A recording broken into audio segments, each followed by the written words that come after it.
ఉద్యమకారులు బాబు ఉంటారు కదా కొంతమంది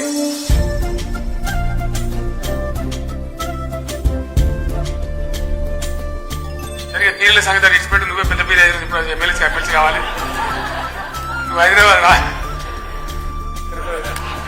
దాన్ని చెప్తారు. ఇక మీకు అడిగే అనుభవాలు ఇస్తే ఏం నడవాలని ఎట్లా నడుస్తుంది. అది ఆటోమేటిక్గా నడుతుంది.